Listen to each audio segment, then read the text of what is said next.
वर्धापन दिनानिमित्त मी व माझ्या कुटुंबाकडून सर्वांना शुभेच्छा देतो. बोलावयाचे बरेच काही आहे, बोलावयाचे बरेच काही आहे, पण शब्द सुचत नाही. बोलावयाचे बरेच काही आहे, पण शब्द सुचत नाही. आदरणीय व्यासपीठ, मी 13 जून 1996 रोजी या संस्थेच्या शाळारूपी मंदिरात प्रवेश केला. तेव्हापासून संस्थेचे संस्थापक, शाळेचे माजी मुख्याध्यापक आदरणीय श्री देवकर सर, संस्था अध्यक्षा शाळेच्या माजी मुख्याध्यापिका आदरणीय सौ देवकर मॅडम, या उभयतांनी सुरुवातीला मला समजावून सांगून माझ्या कार्याची सुरुवात झाली. प्रसंगी माझ्याकडून एखादं चांगलं कार्य झालं तर शाबासकीची थापही त्यांनी पाठीवरती दिली आणि या कृतीतून ते माझ्या मनामध्ये मातापित्याचे स्थान कधी पटकावले ते मला कळलेच नाही.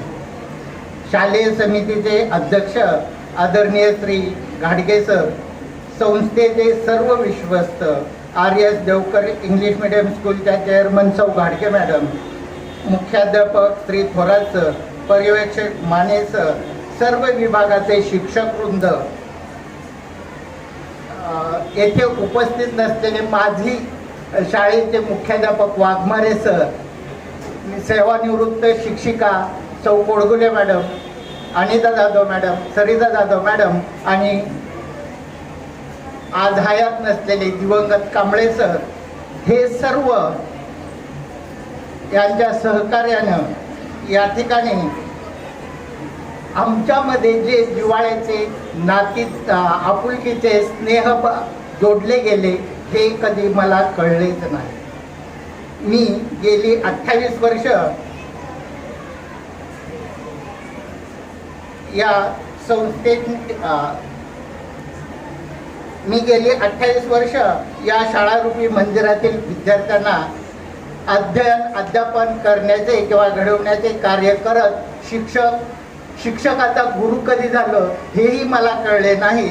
आणि शेवटी जाता जाता मी म्हणेन की शिक्षक होणं ही एक तारेवरची कसरत आहे आणि हे कसरत करत असताना संस्थेचे संस्थापक आदरणीय देवकर सर, संस्था अध्यक्षा देवकर मॅडम, सर्व शिक्षकवृंद यांचे स्नेह आणि प्रोत्साहन यामुळेच मला हे बळ मिळालं आणि मी हे कार्य पूर्ण करू शकलो.